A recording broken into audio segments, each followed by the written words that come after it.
આકાશવાણી ભુજ સમાચાર પરેશ મારું વાંચે છે. નમસ્કાર.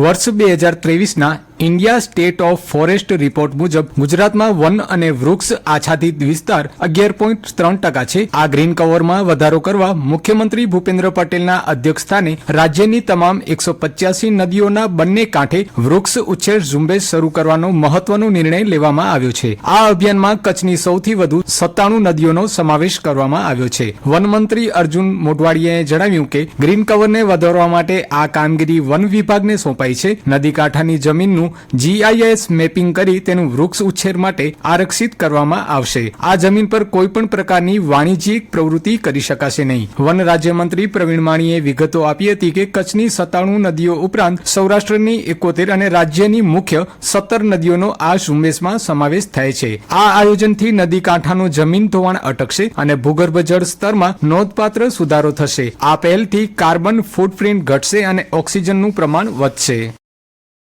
રાજકોટ ખાતે 10 અને 11મી જાન્યુઆરીએ આયોજિત વાયબ્રન્ટ ગુજરાત રિજિયનલ કોન્ફરન્સ અંતર્ગત કચ્છ જિલ્લાની ડિસ્ટ્રિક્ટ લેવલ વાયબ્રન્ટ પ્રોગ્રામનું આજે સવારે ગાંધીધામમાં doctor Babasaheb Ambedkar convention centre ખાતે ગુજરાતના કેબિનેટ મંત્રી અર્જુન મોઢવાડિયાના અધ્યક્ષસ્થાને અને રાજ્યમંત્રી ત્રિકમભાઈ છાંગાની અતિથિ વિશેષ તરીકેની ઉપસ્થિતિમાં કરવામાં આવ્યું. 2 દિવસીય ચાલનારા આ પ્રોગ્રામમાં મહત્વપૂર્ણ MOU સાથે વિવિધ ટેકનિકલ સેશન, એક્ઝિબિશન તેમજ પેનલ ડિસ્કશન યોજાશે. કચ્છ જિલ્લાના સંલગ્ન ઉદ્યોગને આવરી લેતા એક્ઝિબિશનમાં કચ્છી કલાઓની સાથે સંકળાયેલા હેન્ડીક્રાફ્ટ તેમજ MSME હેવી ઇન્ડસ્ટ્રીઝ સહિતના કુલ 60 થી વધુ સ્ટોલ ઉભા કરવામાં આવ્યા છે.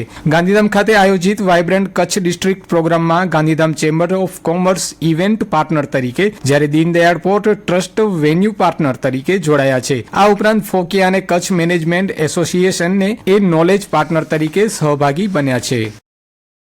વર્ષ 2026ના પ્રથમ દિવસે કચ્છ જિલ્લા પંચાયતની સામાન્ય સભા ધોરડો ખાતે યોજાઈ હતી. જિલ્લા પંચાયત પ્રમુખ જનકસિંહ જાડેજાના અધ્યક્ષસ્થાને મળેલી આ બેઠકમાં જિલ્લાના વિકાસ અને વહીવટી માળખાને લગતા અનેક મહત્વના નિર્ણયો લેવામાં આવ્યા હતા. જિલ્લા પંચાયતના પદાધિકારીઓ અને સભ્યો માટે આગામી જાન્યુઆરીથી માર્ચ દરમિયાન પ્રેરણા પ્રવાસનું આયોજન કરવામાં આવશે, જેના માટે ₹15 લાખની જોગવાઈ કરાઈ છે. ભુજ તાલુકાની સુમરાસર શેખ અને નખાત્રાણા તાલુકાની આણંદપર જૂથ ગ્રામ પંચાયતના વિભાજન ની દરખાસ્તોને બહાલી આપી સરકારમાં મોકલવાનો નિર્ણય લેવાયો હતો.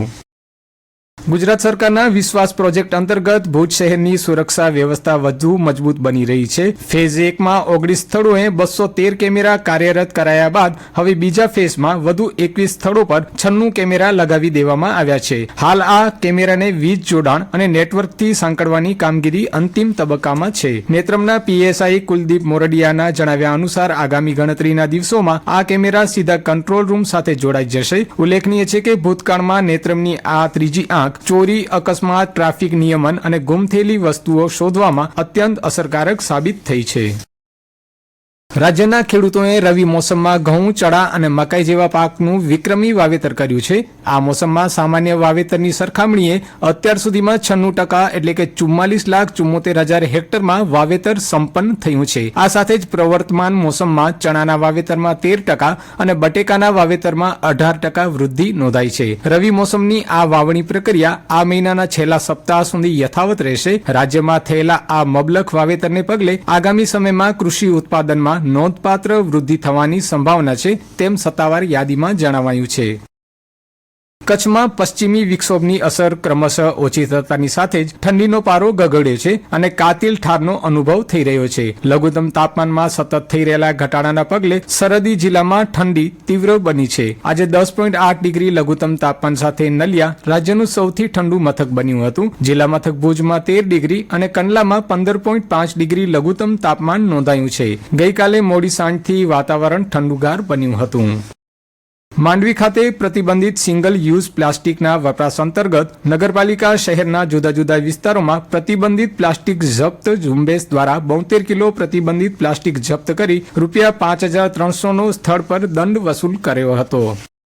મુખ્યમંત્રી ભૂપેન્દ્ર પટેલે આજે એસટી નિગમના 4,742 ઉમેદવારોને નિમણૂક પત્ર એનાયત કર્યા હતા. ગાંધીનગર મહાત્મા મંદિર ખાતે યોજાયેલા આ સમારોહમાં 3,084 ડ્રાઈવર અને 1,658 હેલ્પર કક્ષાના ઉમેદવારોને નિમણૂક પત્ર આપવામાં આવ્યા હતા. અને આ સાથે સમાચાર બુલેટિન પૂરું થયું. નમસ્કાર.